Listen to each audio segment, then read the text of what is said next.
देखिए आज हम जो है कक्षा 9 का संख्या पद्धति यानी नंबर सिस्टम्स का इंट्रोडक्शन कल हमने करा था। आज हम उसका जो एग्जाम्पल्स है वो करेंगे। तो एनसीईआरटी बुक्स में जो हमारा एग्जाम्पल नंबर 1 है वहाँ पे ये प्रश्न है। यहाँ पर आपको बोला गया है कि ये जो स्टेटमेंट है, ये जो कथन है वो सत्य है या असत्य, और अगर सत्य है या फिर असत्य है तो उसका हमको कारण देना है। ठीक है। अब देखिए ये प्रश्न पहला क्या बोल रहा है कि प्रत्येक पूर्ण संख्या एक प्राकृत संख्या होती है। ठीक है। हम अब संख्या के बराबर को यहाँ बना देते हैं। देखिए ये हमारा 0 हो गया, 1 2 3 4, यानी पॉजिटिव जो हमारा नंबर है धनात्मक संख्या इधर लिखें। ये 0 है और ऋणात्मक संख्या को इधर लिखेंगे 1 2 -3 मैंने -1 -2 -3 -4 ऐसा करके ये बढ़ते जाएगा। ठीक है। प्रत्येक पूर्ण संख्या, तो पूर्ण संख्या क्या है? 0 से स्टार्ट होती है। पूछ रहा है कि प्राकृत संख्या है। प्रत्येक पूर्ण संख्या तो 0 से शुरू होगा, लेकिन प्राकृत संख्या तो 1 से शुरू होता है, तो यहाँ पे 0 हमारा बच जाता है। तो ये तो असत्य है क्योंकि प्रत्येक पूर्ण संख्या प्राकृत संख्या नहीं होती है। हाँ, 1 से अगर यहाँ से हम बोले तो ये पूर्ण संख्या भी प्राकृत संख्या भी होगी, लेकिन प्रत्येक पूर्ण संख्या प्राकृत संख्या नहीं होगी। क्लियर है आपको? तो इसका हम आंसर कैसे करेंगे? देखिए 1 नंबर का हम इसको आंसर करेंगे, ये हमारा क्या हो जाएगा? असत्य। क्या हो जाएगा? असत्य। क्योंकि 0 प्राकृत संख्या नहीं है। क्लियर? अब दूसरा नंबर देखिए क्या है हमारा, प्रत्येक पूर्णांक एक परिमेय संख्या होता है। प्रत्येक पूर्णांक क्या होता है? देखिए पूर्णांक में क्या होता है, जो पॉजिटिव संख्या रखा हम देखिए यहाँ पे हमारा जो धनात्मक संख्या है 1 2 3 4 करके ऐसे जो भी धनात्मक संख्या है, और जो 0 है और कोई ऋणात्मक संख्या है माइनस करके संख्या है, तो ये सारे संख्याएं पूर्णांक होते हैं। पूर्णांक मतलब वो पूर्ण होता है, खुचरा नहीं होता है। जैसे कि हम आपको बताते हैं, जैसे 0.5 ये क्या है? खुचरा है, पूरा तो नहीं ना है। तो खुचरा वाला जो है वो पूर्णांक नहीं है, पूर्णांक पूरा होगा। क्लियर है?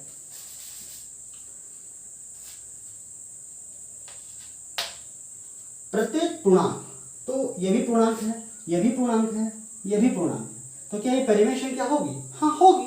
क्यों? क्योंकि जैसे देखिए ये -4 है तो नीचे कुछ नहीं मतलब क्या है? 1 है। अगर हम 0 की बात करें तो नीचे कुछ नहीं है मतलब 1 है। अगर हम ये धनात्मक संख्या की बात करें, जैसे मान लीजिए 3 है, कुछ नहीं है नीचे मतलब क्या है? 1 है। तो ये क्या है? p/q के फॉर्म में है, यानी कि प्रत्येक पूर्णांक संख्या का हर एक होता है और उसे हम p/q के रूप में लिख सकते हैं। इसीलिए क्या होगा? ये प्रत्येक पूर्णांक जो है वो परिमेय संख्या होगा। क्लियर? अब देखिए इसका आंसर कैसे लिखेंगे। ये सत्य हो जाएगा,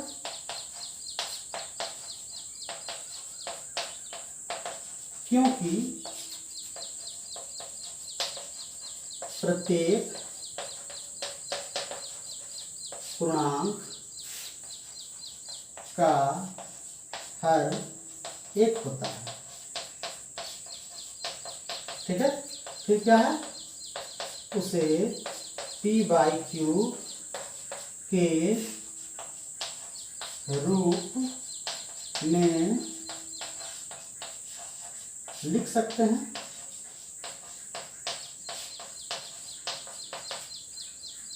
दो नंबर समझ में आ रहा है आपको? अब तीसरा नंबर देखिए, प्रत्येक परिमेय संख्या एक पूर्णांक होती है।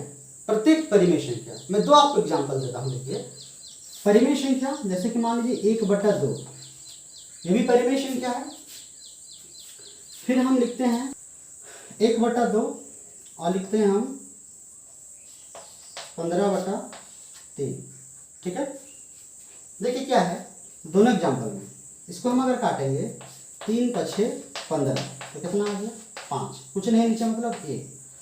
तो ये क्या हो गया? ये भी एक परिमेय संख्या हो गया, ये भी एक परिमेय संख्या है 1/2, ये भी पूर्णांक है, ये भी पूर्णांक है।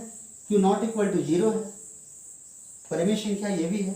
लेकिन क्या है, इसको अगर हम तोड़ते हैं तो क्या आ जाएगा हमारा? तो भाग देंगे तो 0.0, 2 × 6 10, कितना आ जा रहा है? 0.5। तो ध्यान रखने वाली बात है, पूर्णांक में हम क्या जाने, पूर्ण होता है, खुचरा नहीं होता। लेकिन देखिए यहाँ पे खुचरा आ गया, तो ये खुचरा वाला जो क्या होगा, परिमेय संख्या होगा, पर ये क्या होगा, पूर्णांक नहीं होगा। तो हम क्या बोलेंगे, प्रत्येक परिमेय संख्या, देखिए ये भी परिमेय संख्या है, ये भी परिमेय संख्या है, लेकिन प्रत्येक परिमेय संख्या पूर्णांक संख्या जो है वो नहीं हो सकती। हाँ, ये परिमेय संख्या पूर्णांक संख्या हो सकती है, लेकिन प्रत्येक परिमेय संख्या पूर्णांक संख्या नहीं हो सकती है। क्लियर। तीसरा नंबर, ये कथन जो है हमारा असत्य, क्या है, असत्य है, क्योंकि दशमलव वाली संख्या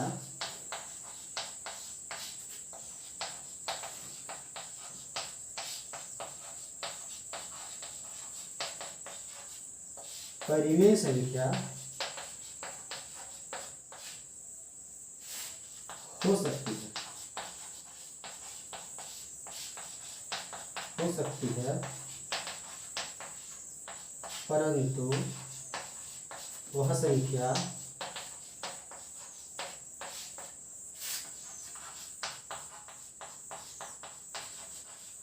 पूर्णांक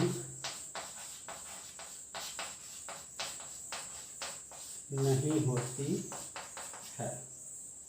समझ में आ गया होगा आपको। देखिए दूसरा नंबर जो हमारा एग्जाम्पल है वो है 1 और 2 के बीच 5 परिमेय संख्या ज्ञात करना है। ठीक है, इसका हम सॉल्व करते देखिए कैसे होगा। एक पहला संख्या क्या है हमारा, 1, हम 1 लिख दिए। दूसरा संख्या क्या है हमारा, 2, हमने 2 लिख दिया। अब देखिए 1 है तो नीचे में हम 1 लिख सकते हैं, क्योंकि हर जो है हमारे नीचे में 1 कोई भी रहता ही है, कोई संख्या के नीचे। 2 के नीचे 1 लिख सकते हैं। अब देखिए क्या है, हमको बोला गया 5 परिमेय संख्या निकालना है, तो हमको जितना परिमेय संख्या निकालने के लिए बोला जाए तो उससे हम 1 बढ़ाकर क्या करेंगे, पहले वाले संख्या और दूसरे वाले संख्या के अंश और हर में हम उसको गुना कर देंगे। तो 5 बोला गया है तो 1 बढ़ा के कितना, 6 हो गया। तो 6 को हम क्या करेंगे, यहाँ ऊपर में और नीचे में 2 जगह गुना करेंगे, यहाँ भी ऊपर में और यहाँ भी नीचे में। अब देखिए क्या है, इसको हम गुना करेंगे तो 6 का 6, फिर 6 का 6, ठीक है। फिर इसको हम अगर गुना करते हैं तो 6 दूना 12, ठीक है। फिर 6 का 6, हमको ये 2 संख्या मिल गई, यानी कि 1 के बदले हमको 6/6 मिला और 2 के बदले 12/6 मिला, ठीक है। अब देखिए यहाँ पे हर दोनों का बराबर हो गया। अब हर बराबर हो जाने के बाद हम उनके बीच की परिमेय संख्या आसानी से निकाल सकते हैं। तो इन दोनों संख्या को हम अगर तुलना करें तो हम जो इनके बीच की परिमेय संख्या पाते हैं, 6/6 है, 7/6, 8/6, 9/6, 10/6 और 11/6। 5 हो गया हमारा, 1 2 3 4 5, हमको 5 परिमेय संख्या बोला गया था, ये निकल गया। अब देखिए ये जो हमारा परिमेय संख्या आया, ये किनके बीच की परिमेय संख्या है, 6/6 और 12/6।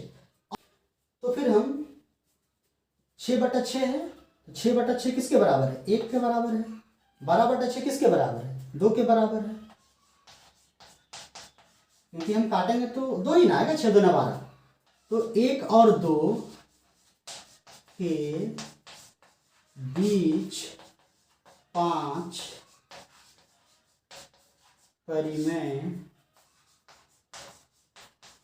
संख्या बराबर, ये जो संख्या उसी को हम लिख सकते हैं ये सारा, ठीक है। क्या क्या है, 7/6, 8/6, 9/6, 10/6 और 11/6। चाहे तो आप इसे काट सकते हैं जो कटेगा, और नहीं तो ये भी आपका आंसर हो जाएगा, ठीक है। समझ में आ गया होगा आपको। 1 और 2 के बीच में हमको 5 परिमेय संख्या निकालना है, तो कैसे करना है, ठीक है। इस वीडियो में इतना ही, फिर मिलते हैं अगले वीडियो में। धन्यवाद।